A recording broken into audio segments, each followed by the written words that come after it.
When the color plague arrived, it behaved like an argument against memory. It started with the small things. A ladybug landing on your sleeve would suddenly resemble a speck of ash, and the children in the schoolyard would stare at the gray creature, wondering why the teachers insisted on calling it red.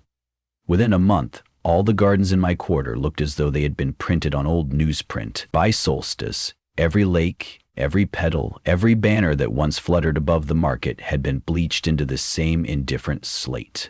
People said you could feel it happening. Some reported a chill like frostbite in the retinas, others a pricking behind the eyes, but everyone agreed on the sensation that followed, an erasure more intimate than blindness, as if the world were wiping out a word you had only just learned to pronounce. The medicas tried salves, injections, retinal grafts, even hypnotic suggestions, but nothing slowed the mute cascade. The priests convened endless vigils, praying to deities they could no longer envision. Then the Ministry of Civic Safety released its all-band broadcast. Color, they declared, was gone indefinitely. We would, they promised, adapt. People did adapt into quieter, dimmer versions of themselves. Fashion collapsed into a single shade of heather. Fruit vendors had to sew tiny tags onto their apples and pears lest someone bite into an underripe core. Love letters felt hollow, because how do you compare a beloved's lips to rose petals when even the memory of rose is slipping away? What persisted, stubborn as mold, were the artists. They barricaded themselves inside studios that soon became anachronistic cathedrals, walls plastered with antique swatches that had not yet faded entirely, imitation windows painted decades earlier in chlorinated greens and cinnabar reds now dulled to granite. And in the center of every room, a sealed lead cask, faintly ticking. The casks contained radium salts, uranium oxides, thorium glazy materials, long ago abandoned by sensible painters because they shortened lives and lengthened hospital bills. But the old treatises noted an oddity. These pigments did not bleach under the color plague. Something about their atom-thick rage defied the erasure. So the artists turned to forbidden chemistry, grinding luminous powders by lamplight, the air around them shimmering with ghostly halo. Before entering their studios, they tied leaded aprons around torsos already gaunt from anxiety. They understood the compact. To bring color back into the world, they would have to let it devour them cell by cell. I was apprenticed to one of the most reckless of that fraternity, Master Anselm Rowe. He had once been famous for panoramas that hung in civic halls, but fame offered no shelter when he was discovered smuggling depleted fuel rods out of a decommissioned reactor to distill a blue rumored to survive any darkness. The ministry would have executed him if he hadn't convinced them he could restore the capital's faded national standard in exchange for clemency. They agreed, but posted 2 inspectors outside our studio. Double-breasted men who coughed whenever the breeze carried out a fleck of dust bright enough to register in memory. My formal duties involved sketching outlines, cleaning brushes in solvents thick with lead, and reciting from the color archive. The archive was a compendium of testimonies recorded in the first weeks of the plague. Citizens had queued around the block to dictate descriptions of hues they feared would vanish from brain as well as eye. The indigo bruising beneath a child's knee, the ridiculous fuchsia of a carnival balloon. Most entries sounded like love letters or last wills. Every evening I read passages aloud while Anselm mixed his glowing suspensions. Slide the memory onto the tongue, he would say. Let it dissolve, then spit it back onto the canvas. He was finishing the standards Kenton, what had once been a region of deep midnight stitch with silver stars, when the symptoms began. First a metallic fatigue in the joints, then sores that glittered beneath the skin like mica. The inspectors noticed and recoiled, but they said nothing. The ministry needed its flag. Anselm laughed when I offered to reduce his hours. Time is the one element no chemist can dilute, he said. Let's spin it before it stales. That night, after he'd retired to his cot in the annex, I crept to the work table and unscrewed the cap of the cerulean vial he prized above all others. It pulsed as though lit from within by a captive storm. A residue clung to the lip. I touched it, just barely, and watched my fingertip glow like a lantern through flesh. Terror and wonder knotted together in my throat. I recalled a story my grandmother once told me of fireflies sifting through summer reeds, an image I had not conjured in months. If raw pigment sparked such vivid recall, what could a full canvas do? The next morning, the inspectors wheeled away the finished flag under a tarp. We never learned whether it satisfied the ministers. There were rumors later that the cloth itself began to emit a faint radiance, prompting bureaucrats to lock it in a vault lest it embarrass their grayscale uniform. What mattered to Anselm was that the payment he demanded arrived by sundown, a shipment of blank panels 8 meters tall and, more importantly, a crate of lead-lined suits pilfered from a military facility. We were going to paint, not just tokens, he announced, but walls large enough to crush the plague under their glow. No apprentice questions, please. There was primer to spread, scaffolds to erect. 3 weeks followed in a fever of motion. We ate sardines from tins because leaving the studio for groceries meant losing an hour of light. We sang refrains from old music halls, guessing at which notes had once been described as golden. We coughed up dust that sparkled in the basin like ground stars. Outside, queues stretched along the avenue. Citizens begged the inspectors to let them view even a corner of whatever miracle we were orchestrating. The inspectors refused. They themselves were not permitted past the antechamber. I sometimes caught them listening at the door when I recited the archive, as though words alone could bruise their vision back to life. The first casualty was Tommaso, a potter who rented half a kiln in our courtyard. He volunteered to help grind the hotter ochres, boasting his lungs had survived years of clay dust. After 2 shifts, he collapsed, his hands blazing with an ultraviolet sheen that lit the rafters. The inspectors dragged him to an ambulance. The medicus recorded acute marrow failure. The ministry revised workplace regulations. Artists were now to sign waivers acknowledging responsibility for all luminal side effects. Anselm signed before the ink dried, but I hesitated. My signature quivered like a fault line. I was 19, the daughter of a seamstress whose finest lacework was now the same dingy hue as linoleum. I wondered what she would say if she knew her child's bones already kept company with isotopes. On the 11th Friday of our campaign, Anselm unveiled the centerpiece, a triptych meant to tour every province. The left panel depicted dawn over vineyards, the right panel an autumn harbor, but the central canvas was reserved for a single subject, a young woman on a cliff at midsummer, arms upraised, her dress flickering with the wind. You, Anselm mentioned casually, then returned to his mixing bowls. The revelation struck me harder than the radiation dose meter's chatter. I had been inside these walls so long I had forgotten I possessed a face worth translating. When I positioned myself before the blank expanse, my knees knocked like loose shutters. He didn't ask me to hold still. Instead, he studied the negative space around my body, as if the color there were louder than anywhere else. Between brushstrokes, he muttered coordinates in pigment maker's jargon. 50 micrograms radium emerald, 2 drops Thor scarlet, and bury the highlights in cadmium lazarus. I felt shades I could not name being invented inside the very outline of my shadow. At midnight during rest, he confessed a secret. The colors, once completed, would not remain obedient to canvas.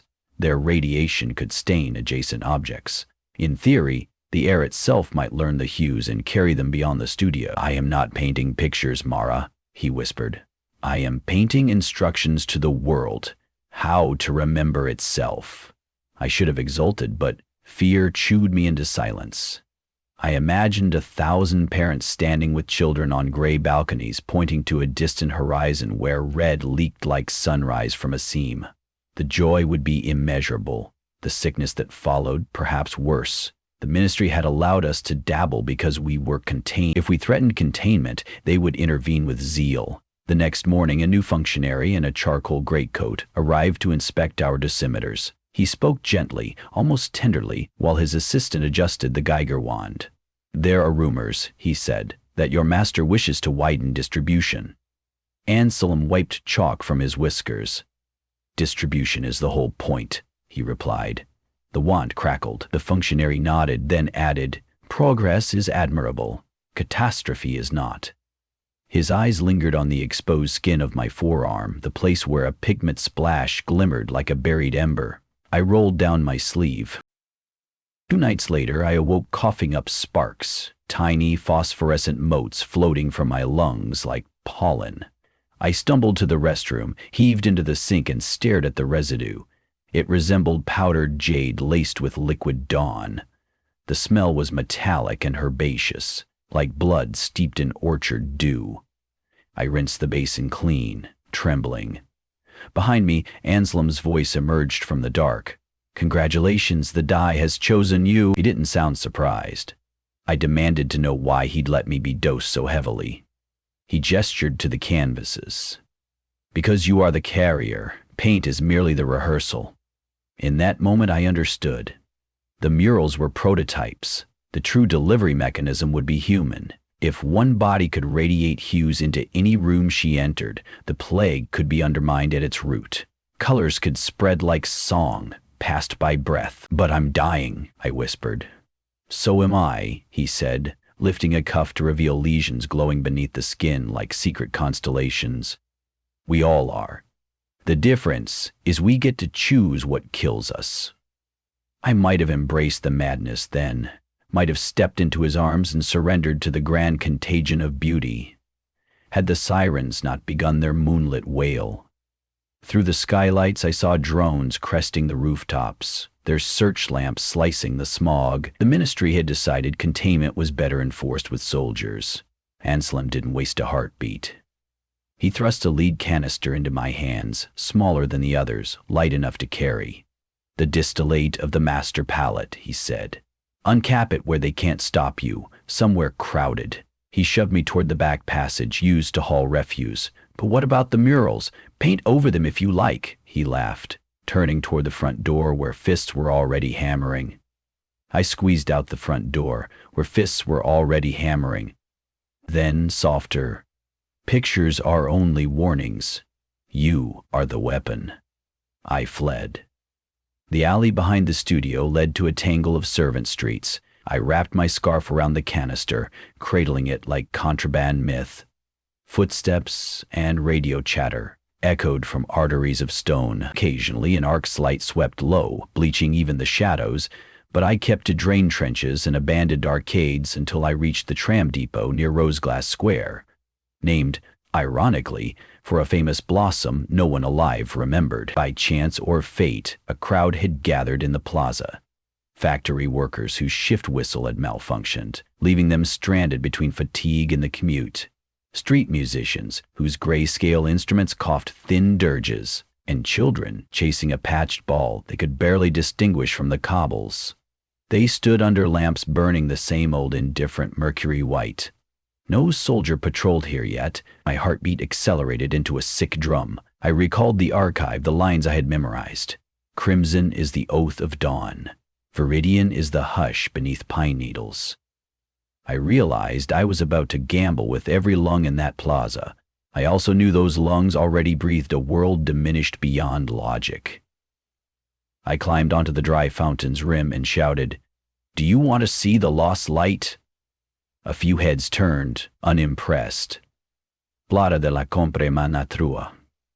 A few heads turned, unimpressed. My voice cracked. Perhaps the glow leaking from my throat made the deciding difference, for murmurs rippled outward and silence spread like ink in water. I unwrapped the canister. Even sealed, it pulsed through the metal like a second heartbeat. I twisted the cap. A hiss escaped, carrying a perfume so vivid the air tasted sweet as orchard summers. Then the plume rose. Imagine smoke that is not smoke but the opposite of erosion, a vapor that paints as it drifts. It unfurled in ribbons, and where it touched, color sparked. The first streak struck a child's scarf. The fabric bloomed into carnation brilliance that made the onlookers gasp.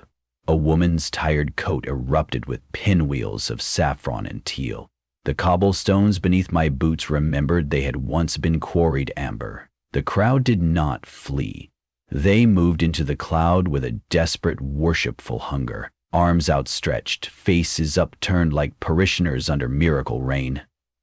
The sound touched your heart, and your skull crumbled, the heart with dull satisfaction. Remor under miracle rain. I felt heat radiate through my spine, a kiln firing from inside out.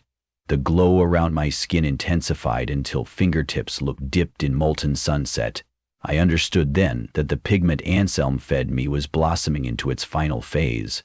I eyed the fountain's stagnant water, tempted to leap in, but a boy seized my wrist, eyes wide, whispering, "Please don't stop." Behind him others echoed the plea. Sirens converged. Soldiers burst from side streets wearing gray respirators, guns trained. They shouted commands, but each time a stray ribbon kissed a uniform, the cloth burst into macaw plumage. The men faltered. One tore off his mask, staring at the vein of jade now crawling across his sleeve as though Eden had chosen him. I raised my arms, and the color geysered higher. A flag for no nation but the human longing to remember. Somewhere far away, an amplified voice ordered lethal force. I felt the world draw a breath. Then a first shot cracked the air and stopped. The bullet hovered, caught in a cloud so gorgeously iridescent it seemed frozen in a droplet of time, before dropping harmlessly onto stone. The shooter's rifle turned the hue of warm honey, and he sank to his knees, sobbing. I realized the pigment was rewriting physics, the way it rewrote linen. Everything it touched became eloquent with possibility. My vision blurred, not from pain, from saturation.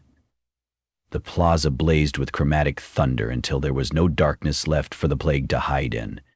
People clutched one another, crying, laughing. Every memory I'd stored from the archive now paraded before me in living footage. Fields of poppies, nebulae, koi flickering in ponds. But these were no longer memories. They were present, alive. The color plague's reign was broken, if only here, if only briefly. I wavered on the fountain edge. Someone, perhaps the boy, reached to steady me. My bones felt translucent, humming with each spectral wavelength. I sensed that if I wished, I could dissolve into pure hue. A human prism melted into dawn. Part of me wanted the immolation, but another voice, cooler, insisted. Carry it further? There were other plazas, other children playing with pallid toys. I staggered away from the fountain, color trailing from my hair like a comet tail. The soldiers made no move to stop me. Many were too busy removing gloves to stare at the veins glowing beneath their skin. I passed under an awning that shimmered from drab sailcloth into imperial purple at my approach. At the tram line, I found a conductor weeping beside the chrome door of his carriage, which now gleamed lapis. He looked at me as pilgrims must look upon relics. Without a word, he opened the carriage and beckoned. As the tram rattled from the square, I glimpsed the studio's roofline beyond distant roofs. A pillar of emerald flame climbed into the night where Anselm Rowe must have opened every vial left in defiance. The sky there churned with newborn constellations, as if someone had retaught the heavens their proper palette. I imagined him stepping into that furnace, laughing until breath abandoned him. His life's work finally indistinguishable from his life. I pressed a palm to the tram window. My reflection stared back, aglow, and for the first time in months, I recognized the color of my own eyes, a reckless, unnameable green, a reminder that names, like everything else, could be remade. Ahead lay border towns starved of light, their streets as gray as the first hour after creation. I tightened the scarf around my neck, though it gleamed now with shifting tides of coral and aquamarine. In my pocket, the empty canister still emitted a faint hum. I could already feel colors renewing in the cells of my blood, brewing future storms. I wondered how long my body would hold out, how far the gospel of hue could be carried by two stubborn legs and a heart half scorched by radium grace. Long enough, I decided, to leave a trail. Enough to make the world remember, even if no one remembered me.